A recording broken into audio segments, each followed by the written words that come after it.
was tough. Like, it was really tough. And I find it even hard just to talk about this when I'm only talking to my phone. Hey friends, it's Jasmine, and I hope that you all are doing well. If you're new to my channel, welcome. I am a witchy content creator here on YouTube and several other platforms as well. So if you'd like to follow me, check out my links down below in the description, and yeah, we can vibe. If you are a returning subscriber, it's really good to see you back. Thank you for coming back, and let's get into today's video.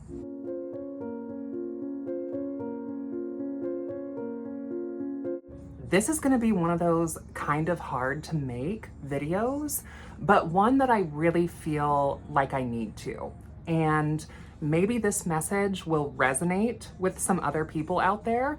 Maybe this will help me just kind of get all of these thoughts and feelings out of me. Sometimes I kind of use my channel as like a journal to just kind of vent and talk and share things. I don't know if I'm gonna ever make this video fully public. This might be one of those that just stay on Patreon. It's not even so much about the money of Patreon, it's about the security. It's about things I post there are neatly and safely tucked away behind a paywall, and I feel like I can share more. I don't wanna say of my authentic self, because I'm always showing my authentic self in my videos. Of course, things are edited and whatnot, but like what you see is what you get. Like the Jazz that you see in the videos is the Jazz that I am in real life. That's not a character. That's not curated, of course. But you know what I mean? Like, you know, $5 can stop someone from watching a video and like just trashing it and just being problematic. So I don't know if I'm ever going to publicize this video or not. I don't need to decide that right now. What I am deciding is that I really need to talk about this. And I know that there are other people out there in a similar situation as me. In this video, I am going to be talking about death, loss of a parent, grief, potentially some self-harm. So I just wanted to let everyone know now that this video is going to contain some triggering elements. I want you to always remember to take care of yourself first. So if you are not in a headspace to listen to dialogue surrounding those elements, feel free to just click off of this video. Like, really take care of yourself. I know that there are times for me where I think there's this website like Does the Dog Die at the End that one of my friends told me about, and it tells you if there is like triggering content in like movies and media, and like a little bit about it, what it is, what to watch out for. And sometimes that can be really helpful. So I just wanted to put that disclaimer here that that's what I'm going to be talking about today. So for the sake of this video, I think a little bit of backstory is necessary. So like, I'm a queer woman, if you didn't already know. I'm a trans woman, if you didn't already know. I'm a practicing witch, if you didn't already know. All of that is relevant to this story. Growing up with my biological mother, we were extremely close. My biological father and I, we were not so close. And I also want to say, for the sake of this video, when I ever reference my dad, when I ever talk about my dad, I'm talking about the man who kind of stepped in and who raised me. I'm talking about like my adoptive dad, right? Whenever I'm talking about my father, I'm talking about like my biological father, just so we have that clear. So I never really had much of a relationship with my father. There were a lot of details surrounding all of that that I'm probably not going to get into specific detail about because it's very personal to my family's. But it was tough. Like, it was really tough. And I find it even hard just to talk about this when I'm only talking to my phone. That's how I know I need to discuss this. So I was never really close with my biological father, and I never knew him very well. I didn't even really meet him until I was 7. He was not present at my birth, and he was in and out of the picture my entire life. And we just never were close. And as I got older, I had kind of tried to reach out, but there were so many things in the past that made our relationship strained. My mother and my mother's side of the family definitely being one of those things. Also severe substance abuse and addiction and uncared and untreated for like mental health issues on both sides of my family. And as a child of divorced parents who are both addicts, unfortunately, we are caught in the middle sometimes, and that sucks. And there was a lot of tension and a lot of discomfort and disorder just growing up, period, but especially between my biological parents. And there's still questions that I have that I'm not sure if I'll ever have answers for. In 2016, my biological mother passed away. I talked about that on my channel as well. And I mean, that completely changed me for better and worse. And that was in 2016. So we're talking like pretty much a decade almost later, you know? However, my biological father last November, around Thanksgiving, so like end of November, passed away. And a couple of weeks before, I got a phone call from his sister. And she's really the only person on that side of the family that I have much of a relationship with. She has sent me birthday cards and Christmas cards. And like over the years, she has always tried to kind of just offer a bridge for me, I feel like. And I do feel bad that like I never really, I feel like met her halfway, right? As an adult now looking back. But also like I was a child, you know? And I know that there is so much pain and drama around estrangement, estranged relatives, estranged family members. And I watch some of this here on YouTube about people talking about, you know, my kids don't talk to me anymore, or having to go no contact with your parents, or whatever the case might be. And every situation is different, and I can really only speak from my own, right? But I have to remind myself that when feelings of shame or guilt wash over me of things that I could have done in the past in relation with my father's side of the family, that at the time, you know, I was literally a child and I was just doing the best that I could to survive. You know, add on top of that, that I'm also neurospicy, shocking, being the child of two addicts and very dysfunctional addicts. Shocking, right? So, and also I'm very queer. And the trans layer of this comes in because I transitioned very young, and that also played into some of the dysfunction and some of the drama, I feel like, with some of the estrangement. So the last time that I really ever talked with my father, from what I can remember, it was around 2016. It wasn't too long after my biological mother had passed away. I am deep in the pits of grief with that. She's who raised me. I was very close with her. There was definitely dysfunction there too. I'm not here to say that one of my parents was a saint and the other one, you know, was a problem. Like both of them were very equally problematic in different ways. And it's weird as an adult now, like looking back and seeing situations that I was put in as a child that as an adult now, I would never put my children in those situations. Never. So the last time that I talked to my biological father was around 2016. Like I said, it was after my mother had passed away. And he had called me not to ask me how I was doing or to see if I needed anything, but he called me to get off of his chest a lot of pain and suffering that my mother had caused him.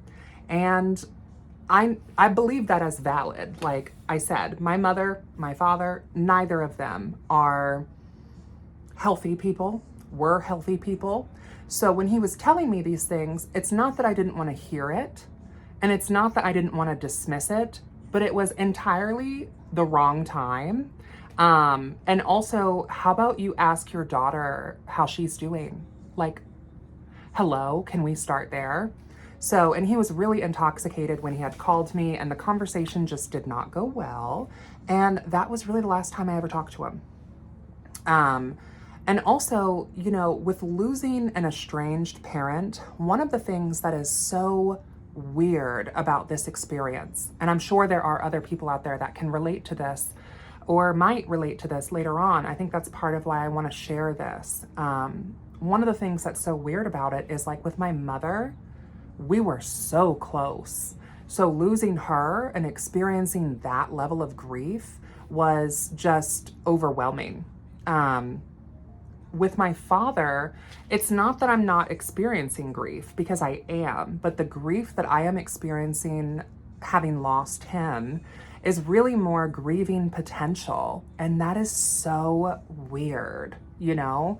Like, it's weird to grieve someone that you never really knew. And so I think that's where my grieving is at, is I'm grieving the father that I could have had.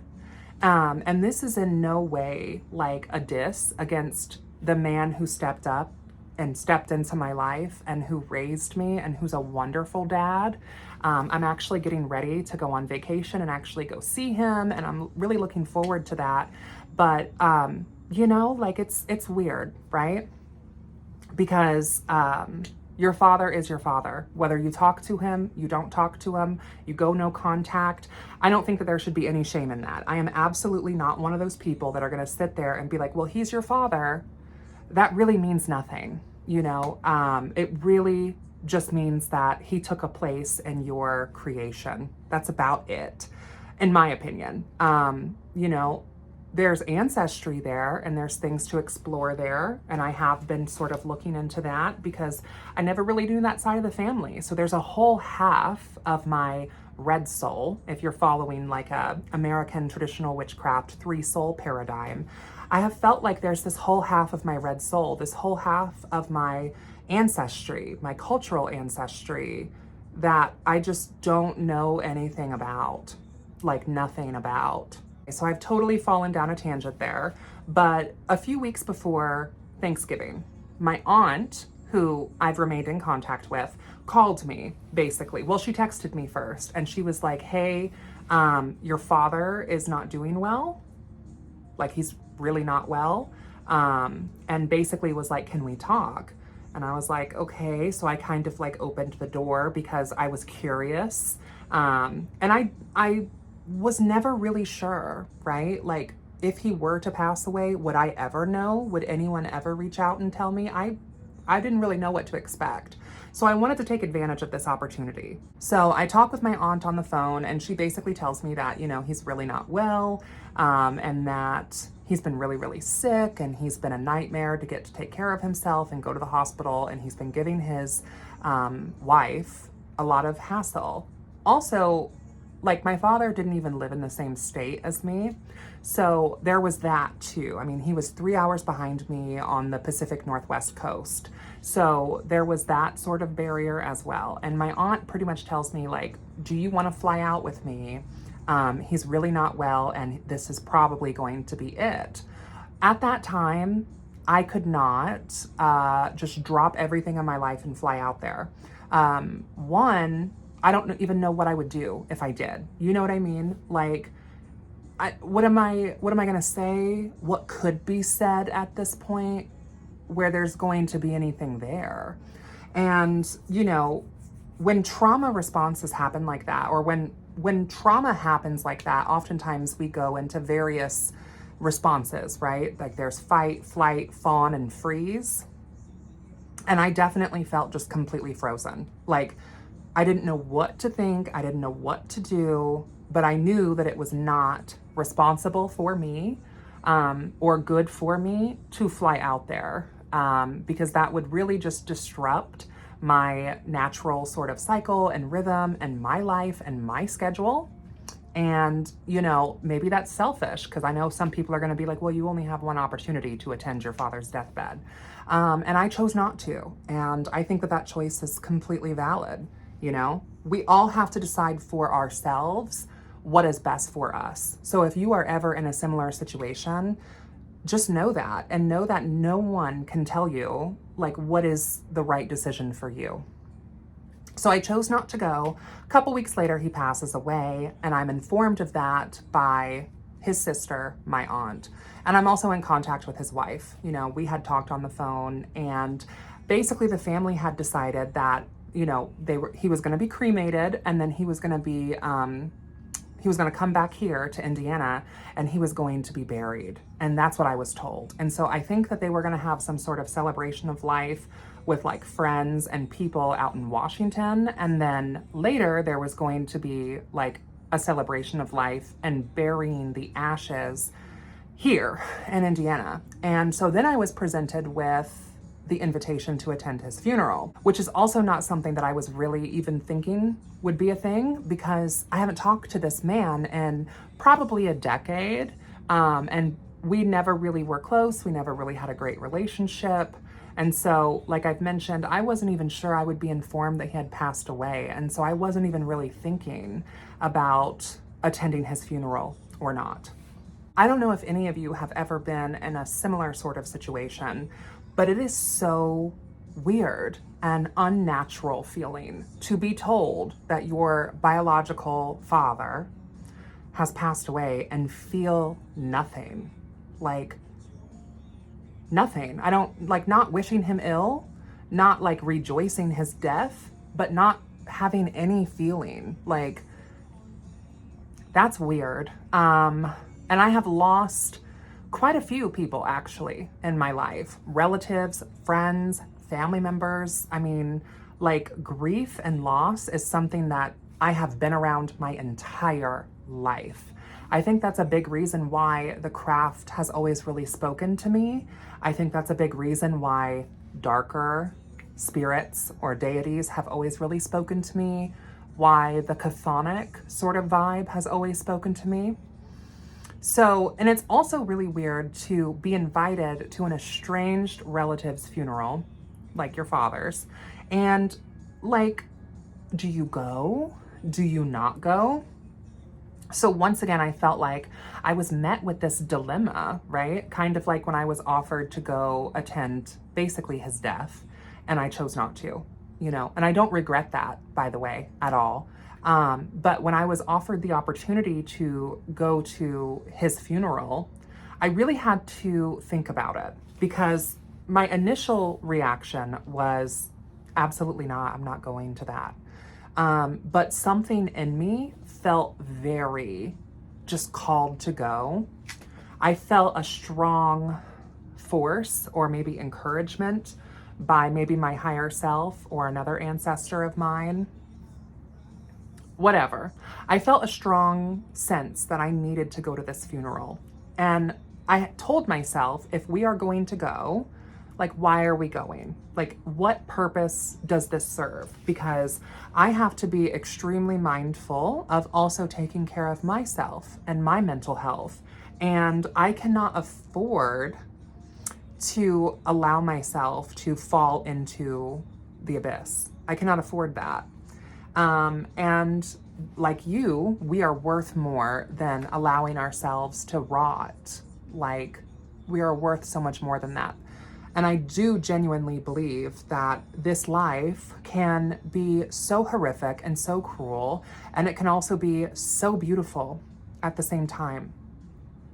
So I kind of fought with myself a little bit. You know, part of me did not want to go. I think that the inner child in me was afraid to go to this funeral, because who is going to be there? A bunch of relatives from that side of the family that either A, don't know me at all, right? Is anyone even going to know that I'm his daughter? I don't know. B, maybe they do know me, and like they've never reached out to me this entire time. So I don't really know how to feel about that. And C, like, how am I going to be received by this family? There's a lot there that I could unpack, but I'm not going to share that necessarily publicly. Like, I've talked about it with some of my friends. But you know, one of the main things is just being trans. Like, I transitioned very early in life, and my father, like, never really fully ever accepted that. But it wasn't that he didn't accept that I was trans. It wasn't that he had an issue with that. It's that I felt like he never really accepted me. Like, he wanted me to be a certain vision or impression of what he wanted a son to be.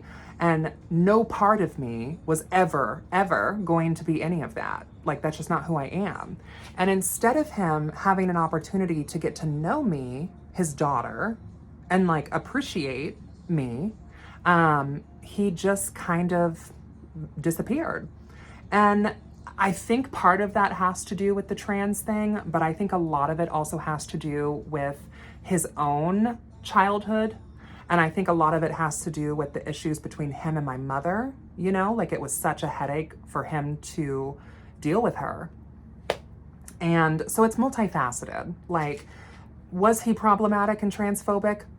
I mean, yeah, probably. But was that the entire reason? No. However, I'm also not sure about going to this funeral. It's also in rural Indiana, which, if you're not familiar with Indiana, it's kind of sketchy. I mean, we are like the armpit of America. We are considered a crossroads state. We are in the Midwest. We're a very red state. Where I live in the capital, Indianapolis, is pretty blue and progressive. But the state as a whole is pretty rural, pretty red, and not really known for being progressive, and also not really known for being very LGBT friendly. So it's a difficult situation, you know, to be in, to think about driving, you know, an hour plus distance to a rural area to attend his burial, because, you know, I have always kind of felt like there are just certain places that I do and don't belong. And like, I know that. Like when I'm traveling, I'm very specific about where I will stop at a rest stop at. Like, it needs to be well lit. I prefer to stop at like a major truck stop, like a Love's, or a Flying J or whatever, or a Pilot. You know, I don't like to really just stop at little like hole in the wall gas stations in the middle of nowhere, because it can be dangerous. Like, that is my reality as a trans woman, as a queer woman. So then I find out that where the burial is going to be is actually like a colonial cemetery. And the location where the repast is happening is at this barn. I'm not going to give the specific details about it in this video, but basically I found out that my ancestors on my father's side came to Indiana about 200 something years ago, roughly.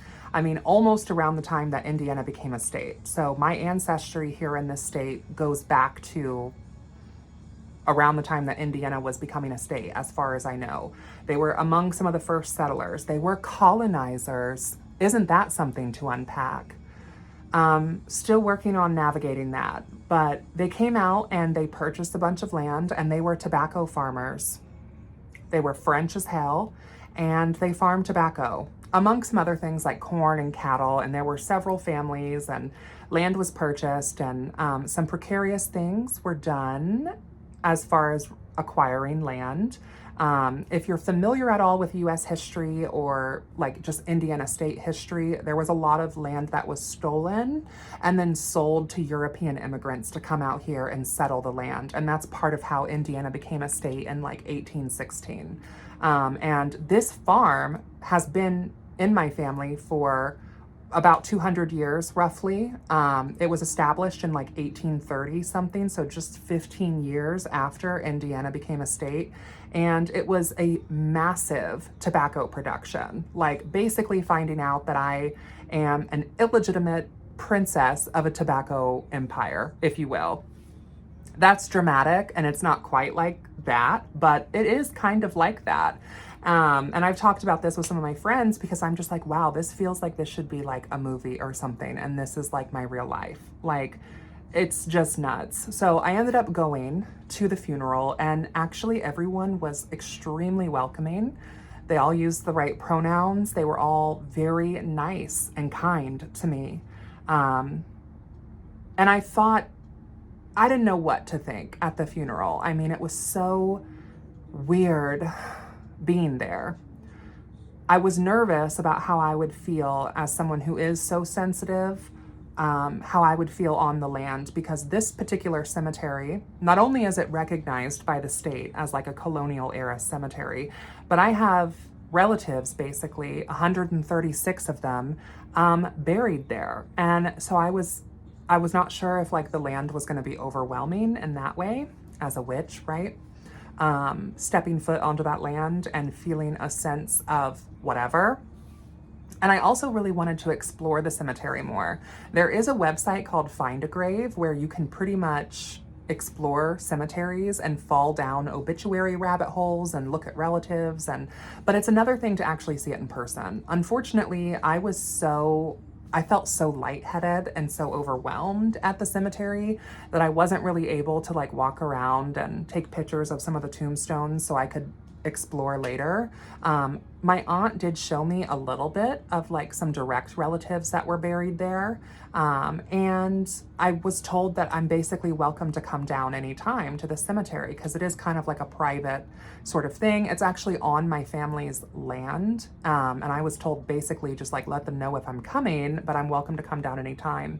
I did take some dirt from the crossroads, but that's it. I didn't take anything from any particular grave because I don't really know these people. And I just felt like that would be kind of inappropriate. I did leave an offering of some Fireball whiskey. I did pour some of that out, and I watched them lower my father's cremains into a hole in the ground. And I saw his tombstone, and I sat there for the service. And afterwards, the repast was actually at an old barn that had kind of been rebuilt into like an event center.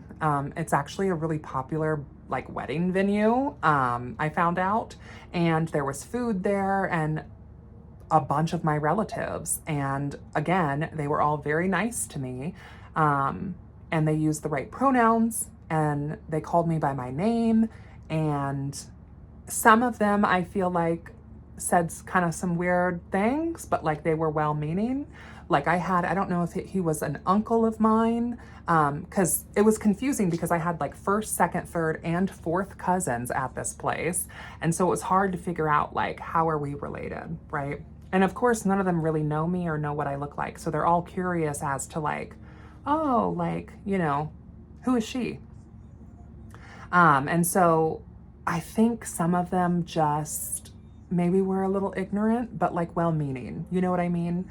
I had like an uncle pretty much just like randomly come up to me and tell me that like, you know, he's glad that I came and that he knows it must be kind of hard and kind of weird, but that no one judges me here and that we all have our own journey. That's what he said, which is so nice and so sweet, but it's also kind of just a strange way to open a conversation, right? On top of all of this and processing all of this, it has completely opened a doorway to a part of my red soul that I didn't even know that I had.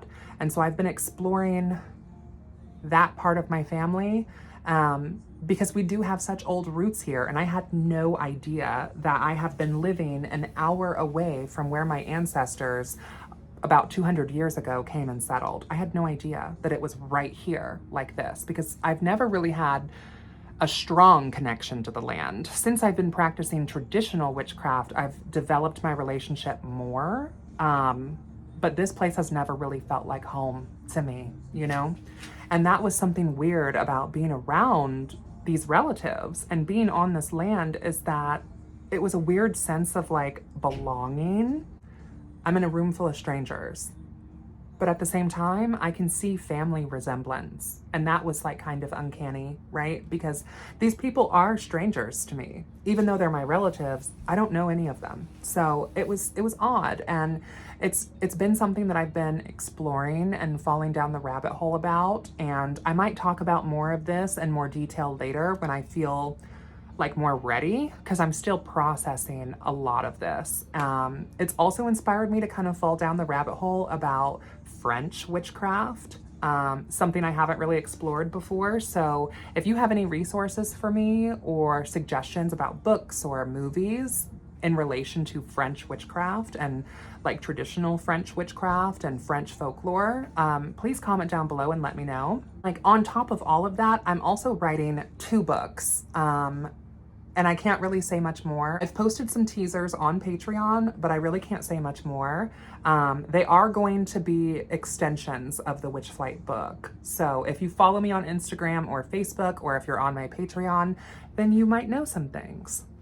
I want to just really thank all of you for all of the support and all of the encouragement that I've gotten here on YouTube or Patreon. and also on just social media. I've been trying to be really present with all of this because I do have a history of not being, and just shoving it away. And I've done that my entire life, and I'm so good at that. And then of course it comes up later and it manifests in really toxic ways. And I'm trying to do better. I'm trying to be better. Because that starts with me, right? Like, regardless of our families and generational trauma, like at some point in our adulthood, we have to step back and like acknowledge some of the things that were done to us and recognize like the pain of our own inner child, but also like we have to do better for ourselves, and we have to find a way to gather the pieces as we can and put them back together in a way that makes us feel good, and that supports our overall wellness, right? Well, again, I just want to say thank you so much for supporting me. And I know I haven't been super active, at least at the time of me filming this. I haven't really been super active on social media, specifically on YouTube. But your support does mean the world to me. And I think that that's going to be it for this video. There's a lot that I'm still processing, so I might share more later. I might not. I will say that, you know, if I don't make a video about this again, like if I don't touch on this again, it's not that I'm not working on it. It's that not only is this so challenging to process and unpack, and I do have a therapist, by the way, just so you know, and I also do have some amazing friends that hold space for me frequently, and I'm very, very appreciative of that. But it's also one thing to share this like in a video way, like publicly. And I think the reason why I wanted to touch on this and talk about this is because I know that there's other people out there in similar situations as me, and we're not alone, right? So specifics might vary, but like I'm right there with you. And tying this into witchcraft and grief, you know, last year at our witches night, our Coven's witches night, one of the parts of the ritual is that we get pacted with a familiar spirit, and mine was the raven, which for me has very much been about death, loss, psychopomp, transitions, the underworld. And that's been very in line with how this year has been for me, with losing my great uncle, and also losing my biological father, and also just falling down this insane family history rabbit hole and connecting more with my red soul and my ancestry, and discovering parts of myself that I never knew. So there's grief wrapped up in all of that. And like, as witches, how do we navigate that, right? Because in a lot of organized religions, there's so much liturgy about how to process and navigate with grief. And for witches, there's not a whole lot. You know, if you have any suggestions for me, also please leave those down below in the comments. I hope that you all are doing well. And until next time, blessed be, and I will see you in hell. Bye.